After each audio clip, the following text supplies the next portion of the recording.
November 29th. I'm Mitch Perry, the senior political reporter for the Florida Phoenix, joined by Ray Roa, the editor-in-chief for Creative Loafing, and Ben Montgomery, author and independent journalist. And we're hanging out here on this quasi-holiday, guys, the day after Thanksgiving. Pretty mellow. There's like nobody here in the station, of course. It's a holiday here for the MNF staff. I'll tell you who is here. Skip Sassy and Irene Matthews on the phones there. Yes, they are. It's pretty cool. So, right, we have our crew here ready to take your phone calls later in the show if you'd like to call in. We're going to talk. In fact, we've got our guest on the line right now. We've got St. Petersburg City Council member Richie Floyd. And we're talking about a couple things. Obviously, we're going to talk about the Tampa Bay Rays and the latest developments there, but also, As you know, the Bay Area, we went through Hurricanes Milton and Helene not that long ago, and still in St. Pete and Pinellas County, dealing with a lot of issues with that. And how's the city coping with that? We want to get into that as well. But let's see. Councilman Floyd, are you there with us? Yep. Can you hear me? Absolutely. Welcome back, Richie, to the skinny here on WMNF. So let's get to the matters at hand. Right now, I think we're waiting, right? Kathleen Peters, the county chair for the Pinellas County chairwoman, wrote to the Michael Auld of the Rays a couple days ago and said, hey, you know, we've had this issue both in the county commission meeting and the city council where it looks like this deal for the Rays baseball stadium is not going to happen. But we need to see it in writing, she said. And she wants to see the letter by December 1st, which, of course, is Sunday. And I'm sure that will go all to the members of the city council as well. Have you heard anything yet from Mr. Auld? I haven't heard anything yet. I mean, it is a holiday, like you mentioned earlier. So, no. I mean, I could say I did not diligently check my email yesterday, though. So, no, I haven't heard anything. Right. But we expect to hear something in the next couple of days, the December 1st deadline. So, in a nutshell, folks, I'm sure most of you know this. Basically, there was a deal back in the summertime, this long, drawn-out 17-year saga of the Tampa Bay Rays trying to find a new home, whether it was going to be in Tampa or, St. Petersburg. It's going to be part of this development project there, 86 acres there, right next to where it's at there in the gas plant district, et cetera. It was signed, sealed, delivered. And then in the last month, this kind of all broke apart. Partly it's people saying the hurricanes had something to do with it. The Rays have said... I mean, that's why we're talking about this, right? Primarily, the hurricane blew the roof off the truck. Well, that is kind of separate, though, right? Because, in fact, that is delaying... Well, let's get your thoughts about this, Richie, because I believe the Rays have said that there was going to be a vote in the county commission to approve the bonds in some point in early October, and because a storm happened, the county just said we're going to get back to that a little later. We've got bigger pressing issues. And the Rays are now basically saying when they delayed that vote, and now, of course, it's been subsequently delayed, that screwed everything up. Is that what they kind of have said here, essentially? I mean, generally, yes. It's hard to see how saying, we're going to vote on these bonds 3 weeks, 4 weeks from now, could destroy an entire years-long agreement. But, there's that, and there's the Rays saying that the delay itself, the 3 or 4 weeks, meant that they had to push it out an entire year. Do you believe that? No, I don't believe it. Are you kidding me? Just to be blunt with you, like, the fact that it took a few extra weeks, it doesn't sound good. And there was some comments made by Commissioner Brian Scott that said the Rays already had talked to him about not being able to afford to do the deal as it existed before the delay ever happened. And so I think really from my perspective, and I think the county and the city have coalesced around this, the Rays in the agreement said that they would pay for all cost overruns. And now that they're anticipating cost overruns for a couple of reasons, like maybe it will take an extra year. I think it was always going to take an extra year, and the idea that 2028 was the case was fanciful. It even says in the agreement that the deal works as long as it happens before 2030. They're saying because it's going to take an extra year, and, I'm sure them losing revenue from not being able to play in their stadium impacts it as well. Right. They're just not going to have as much funding as they would have anticipated before. And since they're on the hook for the cost overruns, they've come out and said, like, we cannot absorb the cost overruns alone, which is not, very good partnership, in my opinion. If you tell somebody you're going to do something, you do it. But that's neither here nor there. This is sort of the way public-private partnerships work. You always socialize the losses, privatize the profits. So it's not a surprise at all. But yeah, so that's kind of where we're at. But the thing is that they've said it publicly, went on TV and said it in our council meeting, wrote it in a letter, although it wasn't super clear in the letter. Because all of those things have happened, the county and the city are like, please write it down, specifically the county. And I guess it's County Commission Chair Peters have said, please write down what you intend to do by December 1st, because if you intend to terminate the agreement, just send it to us in a letter so that we can all say, okay, this is off. And if you're like, no, we'll go forward or whatever, like just say, okay, we'll go forward and let us have our votes on the bonds and go forward. But the thing that I think the public needs to know is if they don't terminate the agreement in writing and just continue to say, hey, we don't want to do this, we don't want to do this. So either the county or the city votes not to issue the bonds because they're saying they don't want to do it, then that means that the stadium agreement falls apart. But the agreement for the other 65 acres of the historic gas plant district, the development agreement that Hines, the developer, and Rays are a part of, will still be locked in. And the only way that we can end that agreement is if the Rays are the ones to terminate the deal, the stadium deal. And so it looks to me and probably a lot of other people like they're trying to get us to be the ones to terminate the stadium agreement so that they can still be the ones who redevelop the land surrounding the stadium. Wow. And that land, of course, controversial in the way that it was sold to the Rays, considering what some people thought it was worth. And I know over the summer you pushed back on that. Councilman, let me ask you, still in the context of the Rays, you won your election by just getting out there, knocking on doors, talking to your constituents. After the hurricanes, you were out there. How much have you been able to engage them about this latest saga in the Rays thing? It seems like the Bay Area, after these hurricanes, has different priorities now. Do you see that with your constituents? Are they over talking about the Rays thing and they'd rather talk about stormwater and things like that? What are you hearing from your constituents in the weeks after the storms and in the context of the Rays thing? Yeah, that's a really good question because, even my own personal feelings are pretty strong on this topic. But yeah, when I talk to constituents, even constituents that supported the agreement, after the the hurricanes, a lot of people are not focused on the baseball team and the stadium agreements. They're focused on getting their lives back on track. And, myself personally, I said it in the meeting the other day, my house flooded, a bunch of houses in my district, which is 40 feet above sea level, flooded during Hurricane Milton, and we're struggling to get back on our feet. A lot of us don't have flood insurance. This is not what I want to be talking about right now. I want to be talking about what recovery looks like in our city. I want to be talking about what building a more resilient city looks like. And this issue is monopolizing my time. Mm-hmm. And so I'm hearing that same thing from a lot of constituents as well. Not universally, I'll say. Very few have, they're desperate for us to solve the agreement. They don't want to see the Rays leave. And I totally understand that perspective. They care a lot about baseball and the team, and they're big fans.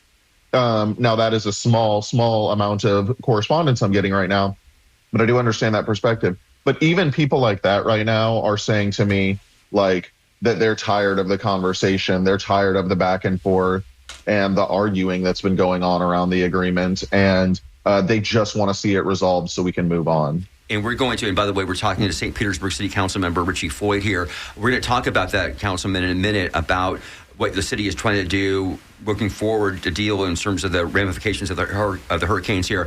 But I want to go back. We've been talking about Kathleen Peters and the letter that she wrote the other day to, I think on Monday, it was sent out to Brian Auld, the president of the Tampa Bay Rays. And the letter, I'm going to read a portion of that. She, quote, "As you know," she writes, "the agreement requires the Rays to pay all cost overruns. That agreement was signed by all the parties. 3 months later, the night before the county commission meeting to approve the bonds, Commissioner Brian Scott, as you mentioned, Richie, Commissioner Brian Scott called Rays President Michael Auld to ask that he make a public statement reaffirming commitment to the agreement and that the Rays would do what was necessary to try and remain playing locally. Not only did Mr. Auld remain silent to quell concerns of the public, but he went on to complain to the Commissioner of Baseball, that the Rays' revenue was down and that anticipated project costs going up were putting the project in jeopardy. This, again, on the day before the commission met to vote on issuing the bonds. Therefore, the notion that it was the county that, quote, killed the deal, end quote, is categorically false based on the Rays president's own statements prior to the county's action. Because we have heard that. In fact, we had Vince Nowicki on here a few weeks ago, just newly elected Pinellas County Commissioner, who is definitely a critic of the deal, as is, with Chris Scherr, the other county commissioner who was won on Election Day. So there is a transition on the board, but that isn't part of the narrative now from the Rays. Is now we see, and not just the Rays. I've heard from the Democratic Party in Pinellas County, they're blaming these Republican commissioners now for like thwarting this whole thing. But obviously, as we've been talking about, it's a little more complex than that. But let's go back to Mayor Ken Welch, because the mayor, look, this is a big deal for him, obviously, and for the city of St. Petersburg. He's the leader of the city. What's going to happen next? Okay, let's say we do get this letter in the next couple of days and it's officially terminated. Ken Welch has said that the plan is by no means over, that he wants to come back and work on a plan while acknowledging there will not be one more cent coming from the city. And we know the county, right? I mean, they're certainly not going to, if they're still going to pony up the $312 million that they said they're going to do, it's not going to be any more than that. And yet the Rays are saying, we don't have enough money right now because of things that have changed. So I don't know. We'll all be watching Mayor Ken Welch, what he comes up with. But if St. Petersburg is not going to come up with any more money, and doubtfully the county is going to, I don't know how, when the Rays are saying that the money is now, we're pushing it back another year, and it's going to cost, I think they said they already spent $50 million on this thing, right? I believe they said that already. So, I mean, again, how is this going to be resolved in the short term here, in your thoughts, Councilman Floyd? I think anything that I say on how exactly it's going to be resolved is just speculation at this point. Sure. What I can say is to all that is that the county and the city so far have not done anything to kill the agreement. The only thing that's happened from the county and the city is that we have delayed our votes on issuing the bonds that are required to pay for the agreement. And, they were relatively minor delays considering how long this has all been in the works. The city's was just under 7 weeks or something like that at the maximum, because it could be shorter than that. And the counties was just a few weeks, a couple of times. There's nothing stopping the city and the county from just approving those agreements. And yeah, there's new county commissioners, but it remains to be seen as to whether or not they only need one vote to flip at the county. One. I think right now there's 4 skeptics and 3 supporters. Right. Some of the skeptics could easily change their vote. It's only one vote. I believe I read that Chris Scherr says he's open to hearing from them. Yeah. Yes, absolutely. So I don't know what the 4 skeptics on the county's position is, but it's not hard to imagine that one of those people will see that it might be beneficial for them to come around, or maybe they can get something. Sure. It's not hard to imagine. Yeah, absolutely. And so if all of that were to happen, then really the only thing that would have occurred throughout this entire process is that the city and the county just were a little late on delaying the bonds. Yeah. So now it's the Rays that are saying things like, because they elected 2 people who are no votes, the deal is dead. A vote has not happened. So, I just find all of that difficult to believe. Now, how to resolve all of this, I think that that's still up in the air. What will happen with what will happen with the Rays and this December 1st deadline? Look, they already said a little something. I saw it online. It was not clear at all. So I don't know if they're going to say any more or if they're just going to let the deadline pass. I have no idea. But, I think I just want to go back to maybe it's not in our best interest. Maybe it is. But the conversation that I think needs to be happening is, are the Rays trying to get out of the stadium agreement and still keep the 65 acres surrounding the stadium? That is the big question. In fact, our mutual friend Ryan Reyes has texted in a note here. He says, what are the chances of the nightmare scenario where the land deal stands but the Rays still move? You know, I hope that the county commissioners and the other city council members are aware that that's a possibility. And, you know, to call it a nightmare scenario, is quite strong language. But the truth is that we would have a development that was centered around a baseball stadium that doesn't involve a baseball stadium, and that's not ideal. And we also gave them the land for pennies on the dollar. I think the administration's perspective was, because they're going to give us a baseball stadium, and now we're not going to have one, and it's not good. So I don't know. I wish I could tell you, look into the future and tell you that this is exactly how it's going to play out, but I think we're still sort of in a standoff right now. By the way, if you're just tuning in, you're listening to WMNF 88.5 Community Radio, and you're listening to Skenny with Ben Montgomery, Ray Rowe, and Mitch Perry, and we've got St. Pete City Council member Richie Floyd on talking to us about the future of the Trop deal, etc. Yeah, if you want to call in 813-239-9663, you can send a text 813-433-0885, dj@wmnf.org for an email. And I want to pivot to talking about the city dealing with the hurricanes. One more thing on this, the stadium, and that is, Richie, we know you basically never supported this, essentially. Let's just be frank. You're one of the no votes there from the beginning, because I don't think you believe in publicly subsidizing private owners to baseball stadiums. And yet... Is that true, Richie? Yeah. Yeah, that's true. Yeah, I don't believe in it's beyond that. You know, local governments should not be subsidizing massive corporations in general. And we had the debate this summer, and there was a citywide debate. The folks, the no home runs now, they're home runs. What's the new saying? Home runs matter. Yeah. And they, and we had Kerry Muller here, and they've been fighting the good fight in terms of making the deal. They were like, we're not against the deal. We want to make the deal better. Whether it was on environmental concerns, the whole different, housing, the affordable housing aspect and all that.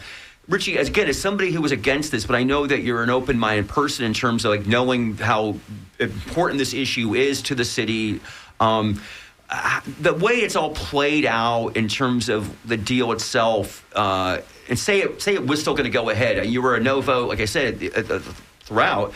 But do you think the city could have made a better deal when you committed the $287 million directly, and then, of course, more money for the infrastructure to the state of the deal that may ultimately be null and void here in a couple of days officially?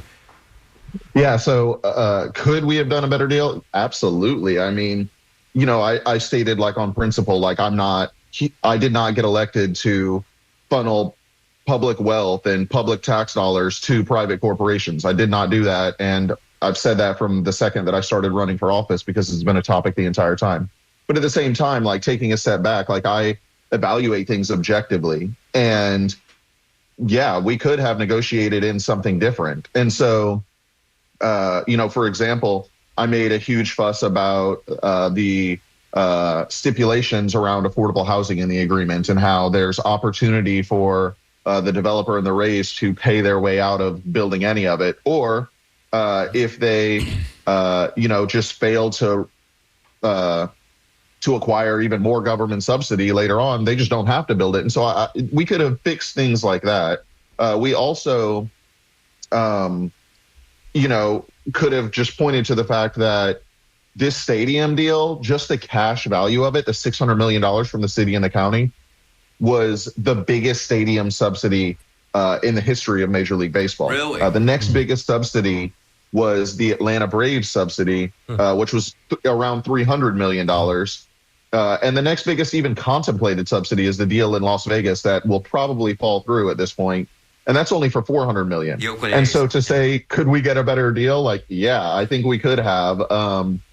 But, I think it goes back to were the Rays a willing partner to begin with? And we're seeing that play out right now as to whether or not they're actually willing to follow through on the things like the cost overruns. And so, could we have gotten one better? Yeah, I think it sort of boils down to that. It's just this is the situation we're in right now, and we'll have to see how it gets resolved. Let's pivot to the hurricanes and dealing with that. And did you just say, and I think you'd said this, your own place got flooded out?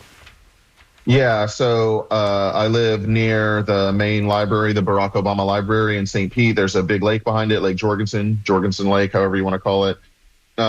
It's a part of our stormwater system, along with some other lakes in the city, like Lake Maggiore or Emerald Lake is also in my district in North Kenwood. The Round Lake on 49th Street and just north of 22nd Avenue. And these lakes all flooded precipitously during Hurricane Milton. And this is a thing not a lot of people know or understand. We got 20 inches of rain in about 6 hours during Hurricane Milton, and with about 18 of it coming in 3 hours. That's the amount of rain that the city got in all of July and August, which were very wet months this past year, all within 6 hours. And so places that were near stormwater lakes or lakes that are part of our stormwater system, a lot of places flooded, and they're places that are well above sea level, aren't required to have flood insurance, don't have flood insurance. Mm-hmm. My house is like multiple blocks away from the 500-year floodplain. And like the FEMA floodplain, and we got 8 inches in the conversion part of our house and about 2 inches through the rest of it. And it happened in a lot of like working class neighborhoods, seniors on fixed income, neighborhoods with small homes that aren't used to this kind of thing, because we got a 1 in 1,000 year rainfall event during Hurricane Milton. And that's what I've been focused on. I've been focused on it all year because we had multiple 1 in 100 year rainfall events that flooded some homes in my area. And this is not even talking about what happened during Helene and all the homes closer to the water near the FEMA flood zones that flooded. And so, there's a lot. And it's expensive. And like I said, I don't personally have flood insurance, and neither do a lot of people in my district because we're so high above sea level and, never anticipated a 1 in 1,000 year rainstorm. And we're having to put our lives back together by ourselves without much help. And it's really, I think, something that is much bigger than, a sports team right now. And so it's been frustrating, the contours of the conversation. And I know, this is what the media is interested in, and I'm happy to come have the conversation, but I think it's worth it for my constituents to know that, this is not what I want to be talking about. Yeah, I want to be talking about how to get our lives back on track. We understand there's over 11,000 people who were, lost at least temporarily their housing because of the storm. Now, have you had to be displaced at all, or are you still at your own place there? No, fortunately, the back of my house is a little higher than the front, and so my bedroom is the only room in the house that did not get any water in it. We were able to go do all of our flood cuts, tear out the floors throughout the house, and still stay just in our bedroom. And so it's not comfortable. It's really cleaned up now, but we're able to stay at our house for that reason. And we know there's other council members, right? I believe Councilwoman Brandy Gabbard had serious damage. Ed Montanari, who now left the board.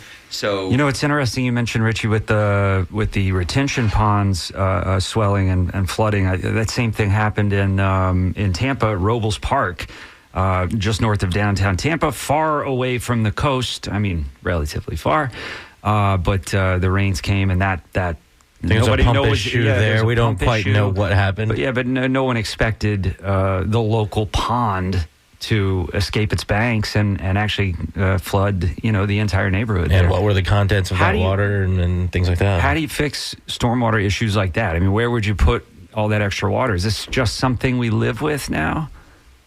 Yeah, I think that it's sort of twofold. I'm always one to say, we as a city and as a region could always do a better job. Our priorities need to be making our area more resilient because of climate change, human-caused, fossil fuel-caused climate change. And we need to do everything we can to invest in our infrastructure to mitigate that invest in homes to make sure that they're prepared for the possibility of this happening in the future.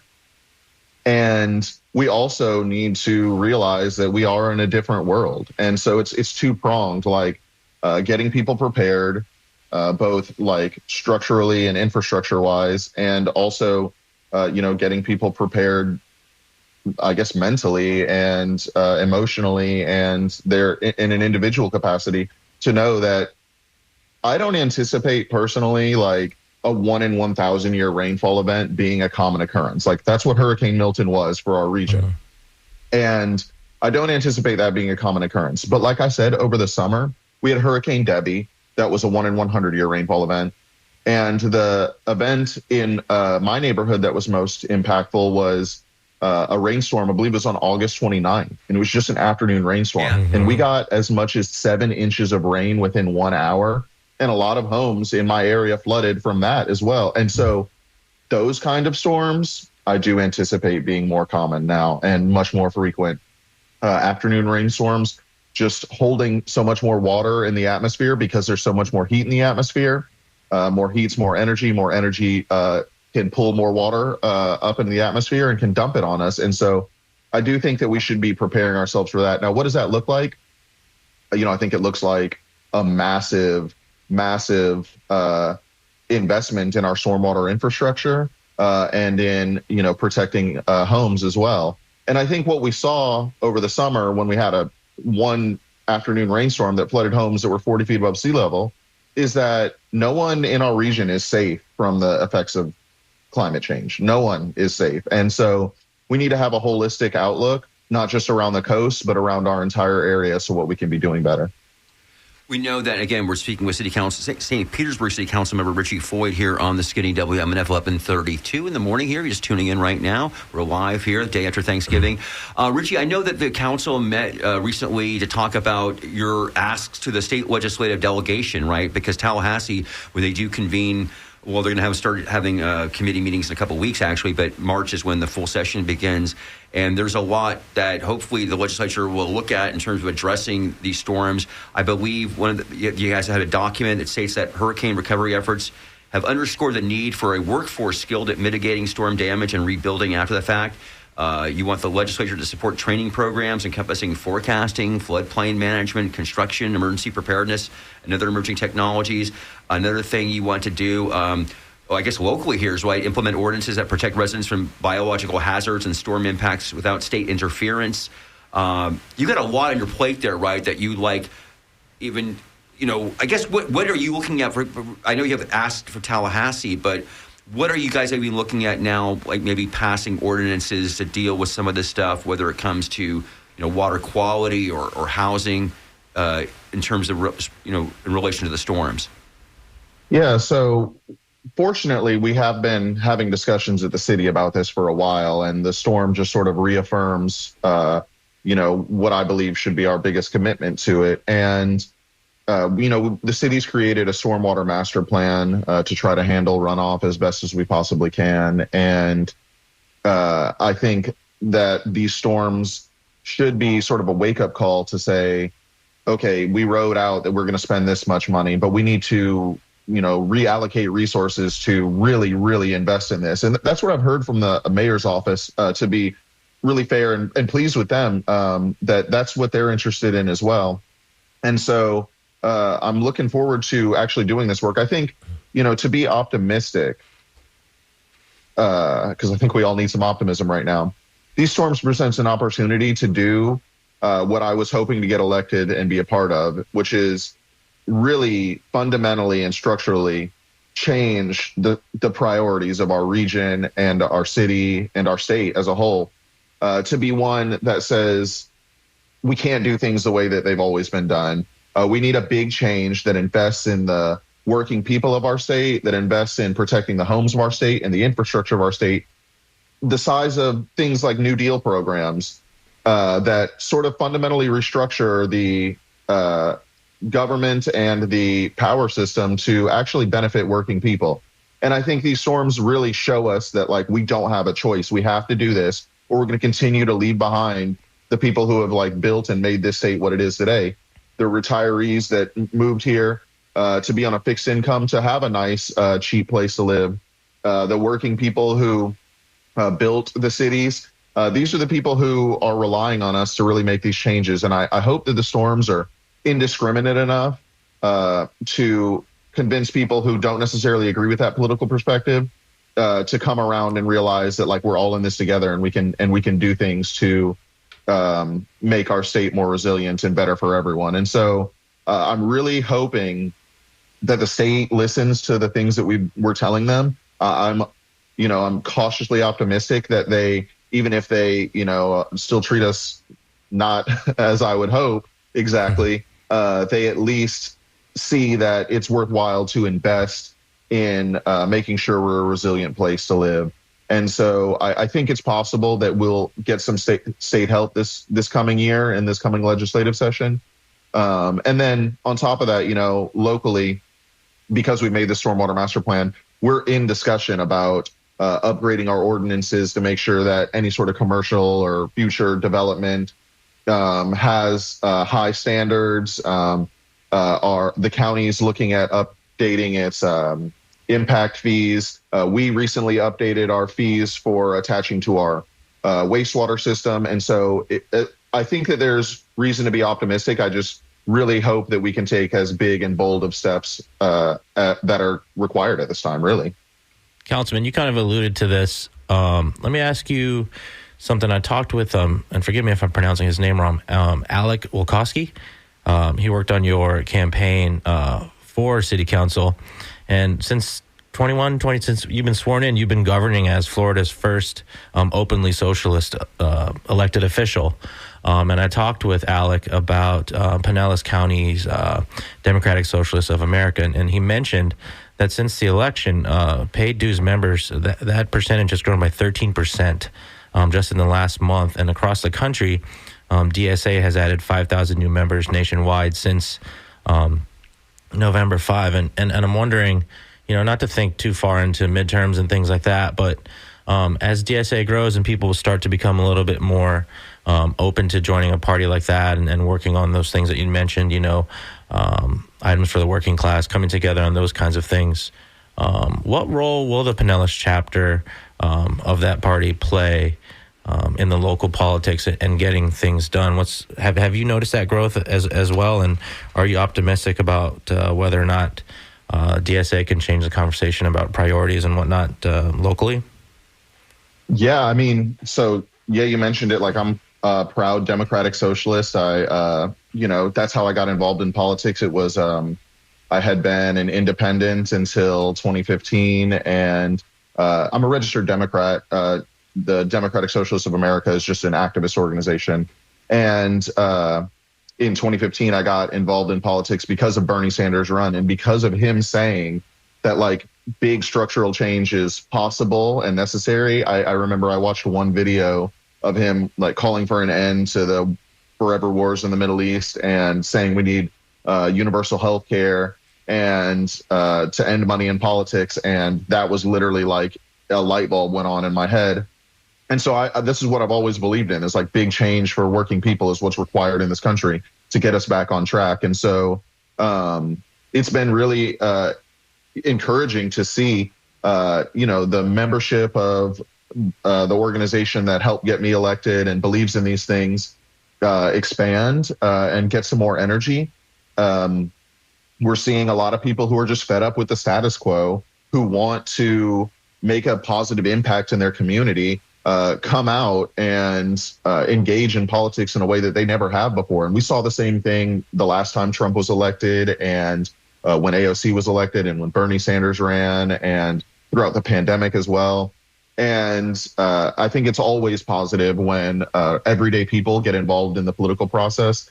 And I think, going forward, the same things that have always been happening. There are Pinellas DSA members who are very active in the community, active in the labor movement, active in just the organizing community as a whole, active in city politics. Yeah, mutual aid. Yeah. And just to see more people come together is what it's going to take, because, I said, I got involved because of what I saw from Bernie Sanders' campaign in 2015 and 16. he said, and he's always said, like, we're not going to get the change that we need to see from our government just by getting people elected. We need to see like a groundswell of movement and working people coming together and building big groups of people that demand change. And that's how things get changed in our country. And they always have. You don't just take on the billionaire class as one individual, Richie Floyd, and make a difference. I need hundreds and thousands of people who are saying the same thing as me out in the community in order to make change happen. And so, yeah, I think it's going to play out not just in Pinellas County or Tampa, but in the entire country. And it's and now I'm optimistic and I'm really bright-eyed right now, but I'm also going to have to be realistic. The status quo doesn't change just for anybody. And so it will take a lot of work, but I think you're seeing that a lot of people are waking up and saying they're ready to put in that work. Well, Richard, let's pick up on that because you're a member of DSA, but you are, as you said, a Democrat, and there's a lot of postmortems in the last 3 weeks about, capital W, what went wrong on Election Day. And here in Florida, of course, we're in a state where Donald Trump beat Joe Biden by 13 percentage points. And Rick Scott beat the Democratic Senate candidate, Debbie Merkersel-Powell, by 13 points. I mean, we're in a state of play here on a statewide level that we've never have been in terms of Republican Party dominance. Also, in the national level, a lot of discussion about the working class vote, right? And is the Democrats lost that now, and they maybe had a problem with non-college educated voters, and now you're seeing that with the black and brown voters to some extent. The Latino vote seemed to be much more a play here than previous election cycles. You have any thoughts about? I know you do have thoughts, but in terms of again this discussion coming from your perspective about working class, I know you're a big union guy. Look at John Tester lost in Montana. He was a big working class guy. Sherrod Brown in Ohio, same thing, and the Democrats couldn't win those. I mean, maybe can they ever get some of those votes back now from people who I don't know, they don't trust the party anymore? I don't know. What are your thoughts there?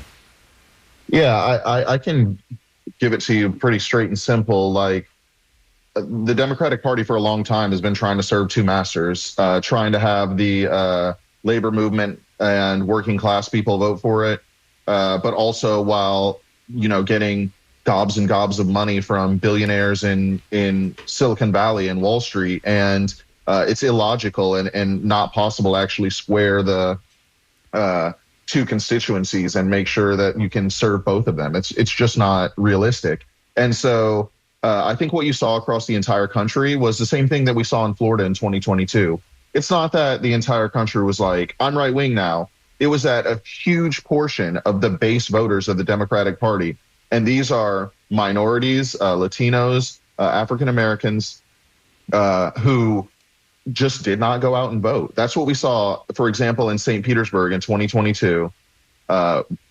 We had 6,000 less voters in the 2022 gubernatorial election than we did in the 2018 gubernatorial election. Of those 6,000 in St. Petersburg, almost all of them, 5,900 of them, were black Democrats. They just did not vote after it. They voted in 2018 and they did not vote in 2022. And, you can make whatever reasoning you want for it. I think it's always going to be a little speculative, but it's very easy to see from my perspective that in 2018, we were running a candidate that was promising progressive change. And in 2022, we were running Charlie Crist, who, Andrew Gillum. Yeah, in 2018. Yeah, ran on 2018 Medicare was for Andrew All, Gillum. I'm sorry. Stand Your Ground, lots of other. And in progressives. 2022, we were running someone who was not exciting. Let's just be honest. Charlie Crist was not exciting. Like, my wife is, side note, my wife is from England, and she got her citizenship in 2022. And so her first vote was in that gubernatorial election, and she voted for Charlie Crist, because she had to. And we always make a joke like, she is now a true Floridian. At some point, all true Floridians have voted for Charlie Crist. I love that. Yeah. So awesome. Anyway, going forward, in Florida, we saw it for a long time. The Democratic Party is just obsessed with like red baiting and trying to pander to the Cuban vote, who's just not going to vote for them. And, having like imperialist fights, like who's more imperialist with the Republican Party. Like you saw Debbie, forgive me if I say her name wrong, Murkowski Powell, Yeah. Right. arguing with Marco Rubio after the election when he gets nominated as Secretary of State, like, oh, well, now let's see if you're actually going to be tough on Venezuela and Cuba like you say you will be, like implying that he's not really going to be tough on them and she really would be tough on them. Look, the working people of Florida, for the most part, maybe a small percentage of them, for the most part, do not care who's going to be more tough on Venezuela and Cuba. They want to be able to put food on their table, clothes on their back, send their kids to a good school, and afford the roof over their head, and not have to worry about climate disaster happening every few minutes. And that's not what we're talking about. Like, we're talking about other things constantly. And so the Florida Democratic Party just showed the way to the National Democratic Party the wrong way. And, you're seeing it across the country. Kamala Harris was not able to speak to the concerns of everyday people. And I don't want to put the blame on Kamala Harris specifically, because this is a long time coming. Like, I think AOC said it when Joe Biden got elected. Like, Joe Biden's going to have to change people's lives significantly, or we're going to be back at square one at the end of his 4 years. And that's exactly what happened. Our lives did not change significantly under Joe Biden. If anything, it went the wrong way. And working people reacted exactly as you'd expect working people to react. It's not that they said we like Donald Trump now. I'm sure a couple of them maybe did, but what you saw across the entire country was people who just could not be bothered and stayed home. And so I think there's a couple of ways forward. Obviously, my preference would be for everyone to be like, we need to put the working class in charge and like do this economically populist agenda. I think that that's got to be part of it. But I think a big part of it is Democrats have to look and say, this is what we stand for, and stick to it, instead of being wishy-washy and trying to serve Silicon Valley and Wall Street and workers. They have to choose a path forward and stick to it and stick to their guns. Because I think a lot of voters are not necessarily looking for like this exact policy, that exact policy. They're looking for someone to fight for them. And, maybe you're not exactly what I want, but if you'll stand up for working people and fight for them, like, I think you'll have a much better shot in the future. And so, there's my little bit of optimism. Like, it can be changed. It's just going to take a lot of deliberate work and a lot of soul searching. All right. Richie Floyd, District 8 City Councilman in the city of St. Petersburg. Thank you much for joining us today, and best of luck to you in your continued recovery there in the Central Oak Park neighborhood. Thank you so much for having me. I really appreciate it. And thanks for getting into some substantive issues with me. Yeah, happy Thanksgiving and a happy holidays to everyone who's listening. I hope everyone, during the recovery is able to still relax and spend time with their family. For sure. Thank you so much. Richie. So to close the show here, speaking of Thanksgiving, every year at Creative Loafing, we do a holiday issue. There's holiday things to do, theater, things like that. But we also kind of try to put something on the cover that'll be a nice talking point at the table. Last year, we put we talked to both sides of the latest conflict between Israel and Palestine. We've talked about the history of Tampa and food. This year, we put Bree Wallace, case management director over at Tampa Bay Abortion Fund, frequent guest on the show now. She's on the cover, but it was part of this package about 6 organizations that offer a little bit of light in a world that for some has felt somewhat dark after the election, as Councilman Floyd was alluding to. And one of those organizations was the Refugee and Migrant Women Initiative, or RAMWE. That story was brought to CL by Julia Saad, who is actually a WMNF intern, who's reported on hurricane response and the unhoused here. She's also WUSF's Zimmerman Rush Family Digital News intern and was the news editor at USF school student newspaper, The Oracle. She joins us this morning. Julia, welcome to The Skinny. Are you here? I am. Good morning. Almost afternoon. How are you guys? Yeah. We always live in this kind of purgatory of the day where we kind of transition over and everybody's stomach is growling. Let me ask you something. I was totally unaware of RAMWE when I pitched this package to you. How did you come across this organization and the work that its founder, Florence Aki, are doing? I actually had an idea of kind of what I wanted to bring to you, something focused on honestly 2 of the groups that I believe the election really focused on, which were women and migrants, right? People who come to our country to either seek a better future or, depending on the narrative you hear, right, other things. So I basically just used keywords on Google until I found a couple of organizations in Tampa Bay And the first link I found that brought me back to the website were actually photos of their last social Thanksgiving, which they had around 14 or 16 different countries, and brought food from those different countries just to bring the community together during the holidays. And I found Florence Aki after a very long chain of emails during the last week, and she was lovely. We had 30 minutes on Zoom, and she told me a little bit of her backstory, and it lined up a lot of what my family taught me, right? Just being open to other people and where they come from. And it was just a very nice story, very, very fun story to write during Thanksgiving time. Romwe is a pretty large group, and you kind of alluded to this in your talk here, and Councilman Floyd talked about it, but when things are going well for working class people, it kind of opens up the door to maybe, listening to anti-immigrant rhetoric and things like that. Your story for us talks a little bit about Trump and comments he made about mass deportation. As you talked with Florence, how did you feel like that rhetoric played out among the women in Romwe who really have just come together because they all kind of share the same experience, but they really are just kind of growing this community together? Yeah, I feel like Florence gave me a perspective that I didn't have on immigration, or in her case, right, these refugees that are coming and trying to seek a better life here outside of their home country, is that most women that come to the U.S. come already married, they're mothers, they've had their education, or they weren't able to get their education back in their home country. So they're well adapted to this environment that is not ours. And at first, Florence said that this invisible wound shows up in many women, which is this sense of loneliness, of not being worthy and not being able to really adapt to the environment, that it is very different here in the West. And I feel like it's important to notice that there's an added pressure to those women. And when they turn on the TV, that's the rhetoric that they're hearing.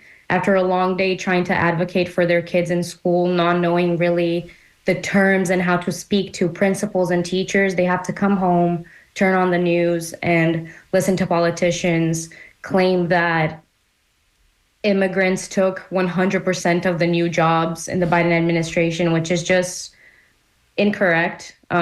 According to the U.S. Census, according to the Workforce Administration that has conducted those researches. And it's just a lot for these women. It's a lot of added pressure after a long day of trying to really adapt to this new country. So for me, coming here young, right, I was able to adapt pretty easily. I was able to go to school and see how social interactions happen. These women were brought up and they have to start a life from zero like that. So it's really a different perspective that was brought to me with that interview. Yeah, in your story, Romwe founder Florence Aki said she hopes that others remember that people are more than their immigration or refugee status. And you kind of hit on this. I myself am the child of immigrants. I was born in Hawaii, but my parents are from the Philippines, and that sentiment hit me because at least outside of when my mom was getting naturalized, when I look at my parents, I too never thought about their immigration status, and I never really thought about it a lot until you do get to these kind of heated political conversations, and you start thinking about that. Can you talk about a little bit about, kind of expand on what you were talking about in your experience coming here, and how you kind of balance that when you do a story like this? Because you do come with your own. I always argue that no journalist is truly objective. You come with your own experiences and things like that. So how do you kind of balance, your background when you report on immigration and things like that? Yeah, that's a great question. I tend to agree with you. I think if I wasn't who I am, I wouldn't even have stumbled upon this organization. Obviously, I thought about my perspective during this election cycle, which, to be honest, as somebody who's not from here, every year in the U.S. kind of feels like an election cycle.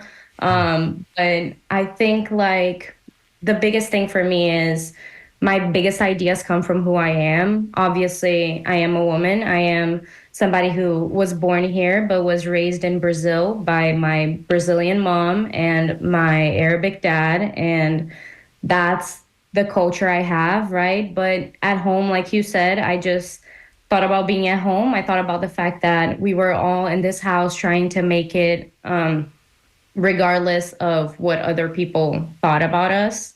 I was very fortunate to go to a school where there were a lot of other Brazilians and Latinos. I didn't feel othered by not having the biggest part of my education being outside of the country. So I think, yes, my objectiveness, quote unquote, is what brought me to this organization in the first place. So I don't think it's a bad thing. I think that's why we need diversity in newsrooms. I feel like a lot of other journalists can bring other perspectives that I didn't even think about. But when I sat down in my computer and thought about how during Thanksgiving, which is something I don't usually celebrate just because I wasn't raised here, most of my friends are going home to their families and I'm working on Black Fridays. So I thought about how it is sometimes lonely to spend holidays in a new country where you don't have access to your grandparents and your parents, your cousins. There's not a big tree at the end of the year, or there's not, a lot of people to light up candles with you. It's difficult to go through those cheery moments when your everyday is trying to adapt to this new country. So I feel like when you asked, how do I divide that when I tell the story? Ultimately, I can't divide it when I try to find the story, but when I tell it, I just try to tell it from the perspective of the people I interview versus what is going on and what I see that is going on in real time with narrative and politics and policies going through, and Florida ultimately receiving a lot of new people in. So with that whole mindset, the story is essentially what I see in my life. So I tend to be to find those ideas more appealing to me. But when I try to write it, I just try to be as honest as I can to everybody. I'm not an opinion writer, so I can't really put what I opinionate in there. But I really enjoy bringing this part of me into content that is digestible to everybody. It is my experience, but it is also something that can be educational for other people. And with these last couple minutes that we have, what was your sense of how large the community that Ramwy serves is, and what do you think is next up for Aki as Ramwy moves forward? It feels like she's been doing that her whole life, really. We talked a lot about things that I didn't really add at the article, but the way that she tried to communicate with the first couple of women that came to her as a health specialist saying that they were, they just wanted to talk to somebody. She crocheted with them. She just learned how to, put a skill into them that they could maybe either donate to the community or sell or whatever it is that they could have done with that skill. It feels massive. She communicated to me around 500 families, which includes at least 3 people, right? Most of those women, like I said, according to her, come into the country married and with kids. So you would assume the family includes a husband and either a son, a daughter, a child. So yeah, you can see I can see at least 1,000 people there from 16 different countries. So you can imagine how much of her, her influence spread, because even when she was telling me her first meeting with that woman that kept coming back just to talk to her, the second time she came around the apartment, there were already 5 new people. And then there were 20 new people in her living room. So just word of mouth and people trying to really adapt to the community, having the same struggles as how big and how quickly her influence went around the community. And I feel like for her, the next step, as it is for a bunch of nonprofit organizations, is just reaching out to their local communities. I feel like paying attention to news can make your community seem really big, and you feel kind of that distance between you and your neighbor's door. Aki really said that this is the time where we have to stick to our community, really not be scared to have that face-to-face hug and face-to-face embrace, because our community is way less scary than the TV made it seem. I'm sure that. Julia Saad, Tampa Bay journalist, thank you so much for joining us here with Bylines at WMNF, WSF, now Creative Loafing, Tampa Bay. Councilman Richie Floyd at the top half of the program, thank you so much for joining us. You're listening to WMNF Tampa. This has been The Skitty. Thank you so much on behalf of myself, my co-hosts Ben Montgomery and Mitch Perry, Irene Matthews on the phone, Skip Sassy on the boards for us today. Joellen Schilke is here on Black Friday to talk about art in both of your ears. Please stay tuned to WMNF and have a really safe weekend. Thank you so much.